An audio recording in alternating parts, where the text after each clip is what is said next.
En un proceso electoral me pregunto, ¿no? ¿Vale simplificarlo y pararse en torpes y en astutos? O sea, aquel que le va bien es astuto y aquel que le va mal es torpe. Creo o pienso que es medio facilista ese pensamiento. Digo, ¿y cómo corre o cómo juega en todo este escenario electoral lo cíclico, que también nos marca o nos viene marcando en nuestro país significativamente? Alejandro Grimson, gracias por haber venido. Gracias a ustedes. Bueno, Alejandro, ¿cómo juega esto? Yo creo que acá hay una paradoja que es interesante analizar, que es si vos considerás todas las personas que fueron beneficiadas, digamos, por las políticas económicas de estos últimos años, la asignación, la creación de empleo, la ampliación de jubilaciones, digamos, las cosas que señala el gobierno, pero también la oposición muchas veces decía, bueno, por eso tienen votos, porque son votos clientelares. O sea, había una idea de que había un voto vinculado al clientelismo político.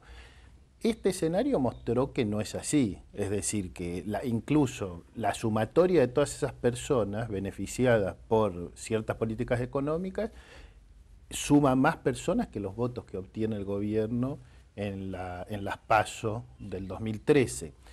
¿Dónde está la paradoja? La paradoja es que, digamos,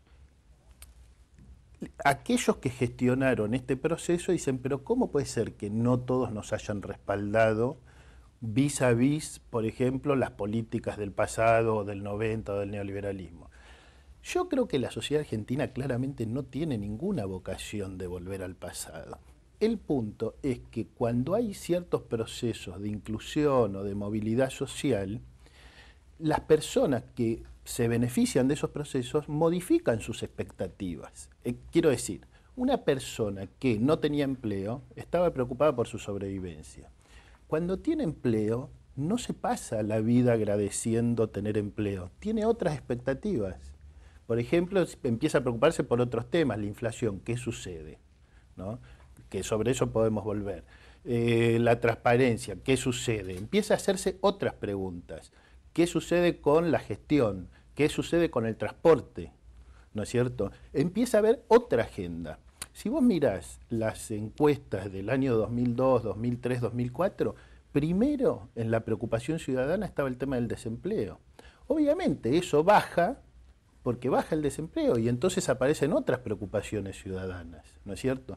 ¿Qué quiero decir? Quiero decir, los ciudadanos durante un tiempo, cuando tienen fresca la crisis, las consecuencias que hubo de los 90, pueden votar para optar entre la situación actual y aquella, pero en un momento eso tiende a normalizarse y esa normalidad implica que surgen otros temas de agenda, otras demandas, otras preocupaciones.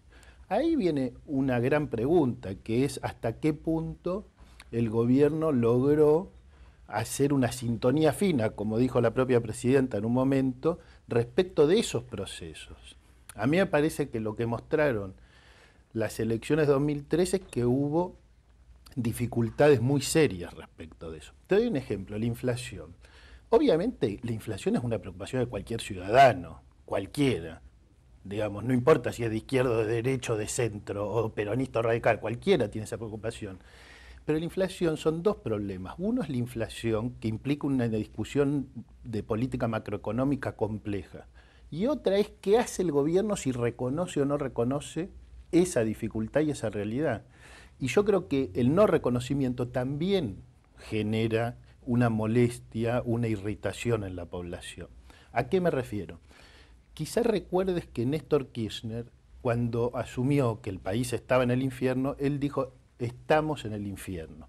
Eso genera una gran empatía con la sociedad. Un presidente que dice, tenemos problemas grandes. ¿Qué sucede? Que en la medida en que hay dirigentes que creen que no tenemos problemas, obviamente la Argentina no tiene nada que ver con la de 2004, está en una situación de solidez macroeconómica y de inclusión social incomparable, no se puede comparar con esa situación, pero eso no quiere decir que los ciudadanos no crean que hay problemas. Unos porque viajan en el transporte público, que es un problema. Otros porque, otra vez, tomamos otro tema complejo, el tema del dólar. Vos tenés el tema del dólar. en un país que tiene un déficit energético complicado, donde no hay divisas y toda la situación que conocemos. El dólar no puede ser tratado con demagogia. Hay que hacer una discusión política seria, macroeconómica, acerca de si la Argentina puede mantener una política de libertad cambiaria, etcétera. Pero otra cosa es si los ciudadanos tienen un acceso equitativo y transparente. O sea, que haya muy poco acceso es un tema, pero si ese acceso es transparente y equitativo, es otro tema que genera irritación. Seguro. Si además se dice que es la batalla cultural de la especificación, digamos, y un poco eso implica decirle a los ciudadanos que tenemos una mente de alguna manera dolarizada, lo cual en parte puede ser producto de una historia muy compleja donde muchos ciudadanos perdieron mucha plata, no lo podemos olvidar eso, ¿no? Entonces hubo experiencias muy traumáticas en el 75, en la década del 70 en la dictadura, en el 82, 89, 2001, hubo experiencias muy traumáticas en la Argentina que requieren un nivel de elaboración colectiva y de sintonía fina en ese sentido. ¿Qué quiero decir con sintonía fina? Yo interpreto esa frase de la siguiente manera. Cuando uno sintoniza, escucha bien. Y hay que escuchar qué es lo que está planteando la sociedad. La gran pregunta para octubre es, ¿hasta qué punto el gobierno podrá tomar nota de que la sociedad argentina, tal como dice el gobierno, no quiere volver a los 90, pero no le alcanza con esa comparación? Si el gobierno toma nota de eso y en ese sentido intenta sintonizar, escuchar algunas de esas demandas, quizás logre algo mejor hacia octubre.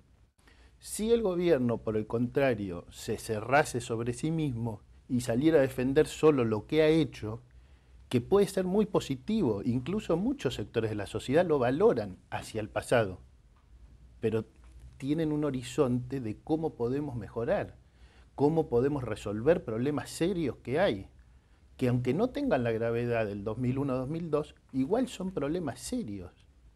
Entonces, en ese sentido creo que hay una serie de debates en la agenda que provocan desafíos políticos para todo el arco político argentino. Uh-huh.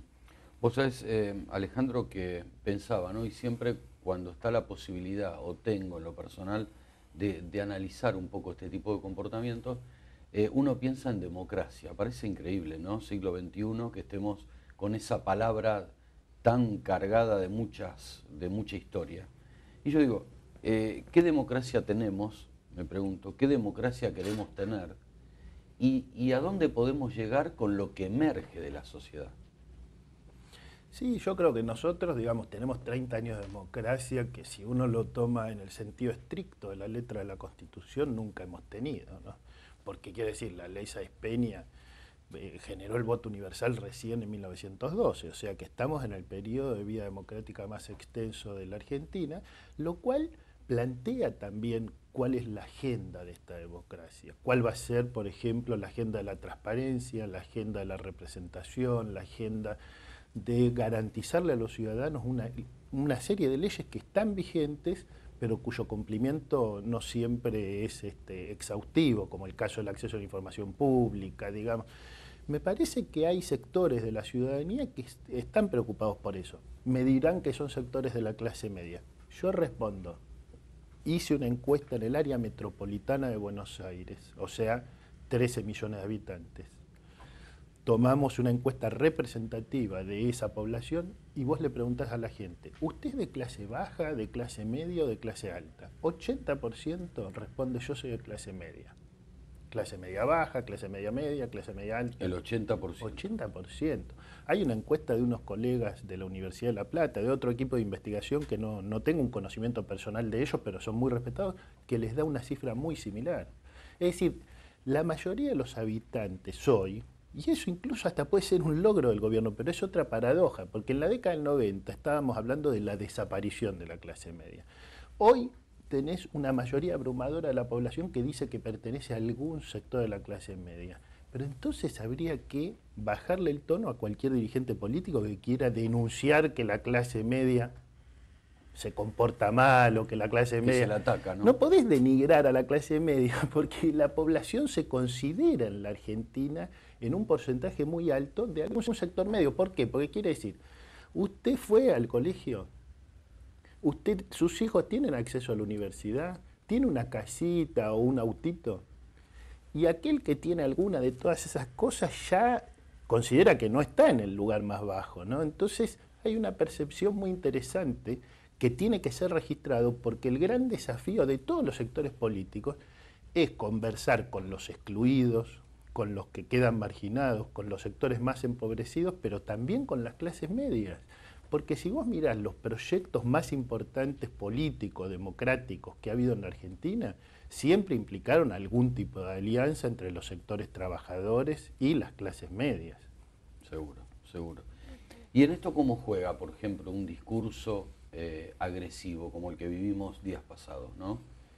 No reconociendo realidad, una realidad que es visible, no digo tangible porque bueno, la realidad no es tangible, pero es visible, o sea, se siente una realidad y recibís otro mensaje. Mira, yo creo que hay un dilema que es el siguiente. Hay un cansancio social de la dicotomización. Ese cansancio no afecta solo a algunos sectores del gobierno que son los más proclives a la dicotomización, sino a sectores de la oposición. Por ejemplo, en la provincia de Buenos Aires es claro que lo que creció es una oposición menos dicotómica, ¿no es cierto? O sea, menos polarizante, que no sale a decir lo que hay es una porquería y hay que, digamos, utiliza otro tipo de consignas, digamos, otra. ¿Qué quiero decir con esto? Quiero decir, la democracia, en la medida en que uno tiene una voluntad de redistribución de la riqueza, de generar más justicia, de generar más derechos, implica niveles de conflicto.